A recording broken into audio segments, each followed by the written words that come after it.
biblical stuff and prayers and things that you can't throw away. And there's a special section in the synagogue that you'll keep it. Guess what they found there? You're up here. You're looking forward to God helping you, God bringing you back to life, God reviving the Jewish nation after Jerusalem has fallen. Guess what passage they found there? The Ezekiel, the dry bones prophecy. Wow. That this nation, this bones are the whole of the nations of Israel. I will breathe life into you. The whole of that section, not the whole book, just that section is found. This is how they were thinking. This is what they believed. They believed, like in the previous events where God rescued the Jews from terrible things, God would step in. So they're here, and the Romans are around. Now, historically, you'd look at it and you'd think these people are crazy. You know, you're fighting Rome. Rome, the Roman Empire, look, Rome, what were you thinking?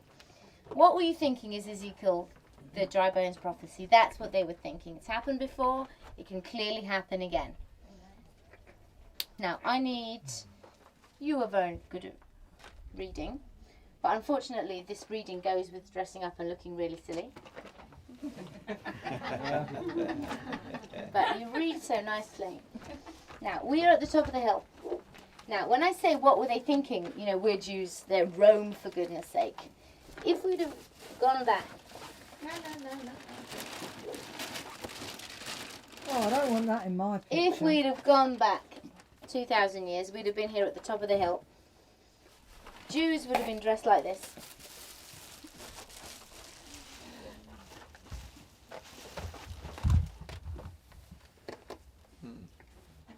Do you remember what the name of the chief Jew was called? It was called Elazar ben Yair. Beautiful. Lovely. That's what the Jews at the top of the mountain look like. Quite similar, really. Look, Jews at the top of the mountain, bottom of the mountain, Roman troops. We need some Roman troops.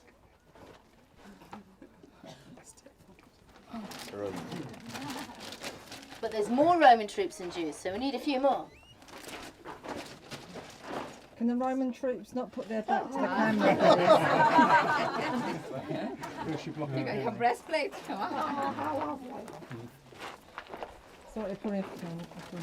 That means Bengt will have to be a Roman More troop. Roman troop. Come on, there's more Roman troops. Bengt looks like a Roman troop. Stand over here, thank you. More Roman troops. Oh, he's a bit of a tall one, that one. Fantastic. That's a strong Roman. Dangerous Lucas. Bengt, you can be a Roman troop from Scandinavia.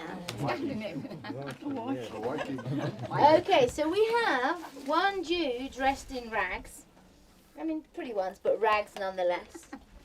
Romans dressed like Romans with a lot more stuff going on. Who looks like they're going to win this?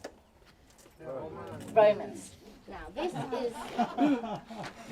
is Elazar ben Yair. This is what Elazar says. Brave and loyal followers.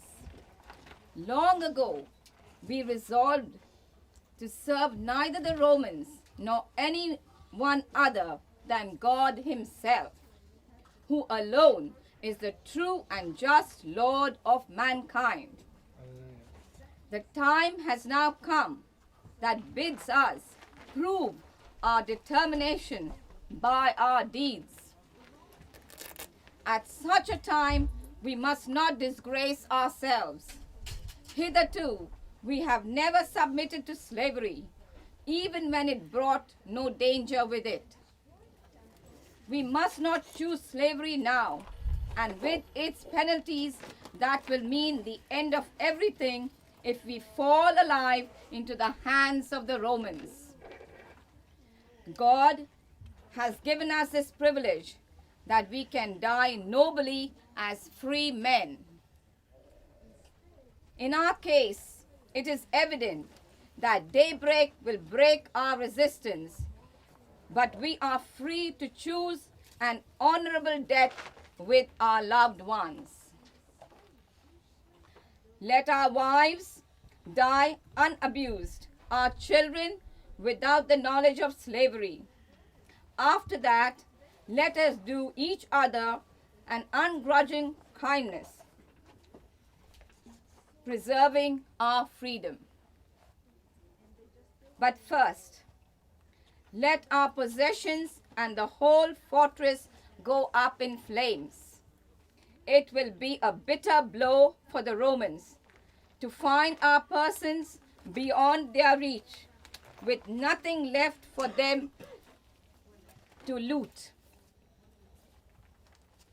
One thing only let us spare, our store of food. It will bear witness when we are dead to the fact that we perished not through want, but because, as we resolved at the beginning, we chose death rather than slavery.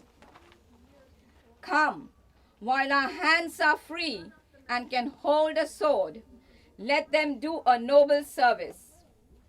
Let us die unenslaved by our enemies and leave this world as free men with our wives and children. Excerpts from Eleazar ben Yair's speech. That was good. The Jews were faithful. So the Eleazar ben Yair is encouraging everyone to kill their own families and so as not to be taken into slavery. Now this is a very hard decision to make.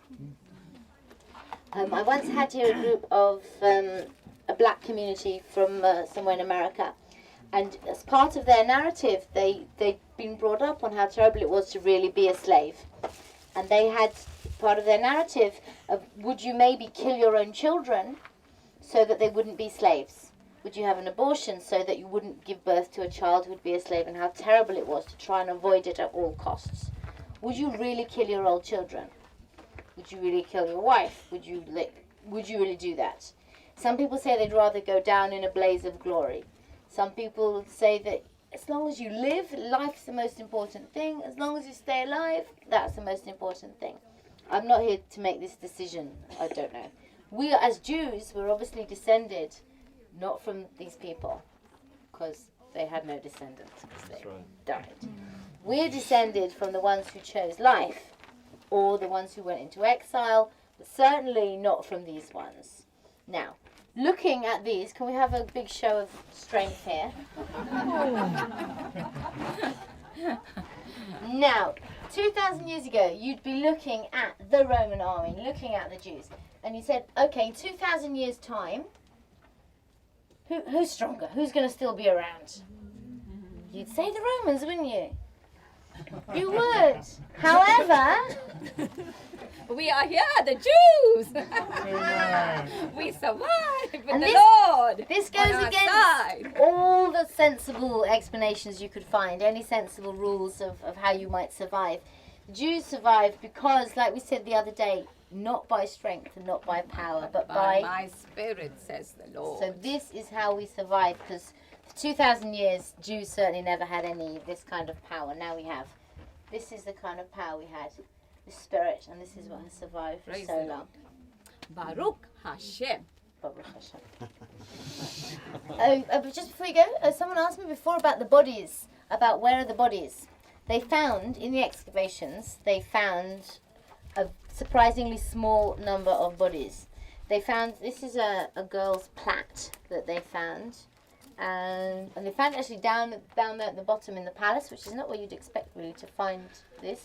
And also sandals they found. But they also found like 2 real bodies that they then went and gave a proper like Jewish burial to. So you have these Jewish bodies from 2,000 years ago, and they're not treated as archaeological remains, they're treated as people, and they got proper burials. And I was discussing this before with someone. It is a big question, like, where are the bodies? Because you would expect to find them somewhere, and we don't know, and there's all sorts of explanations, but we don't really know.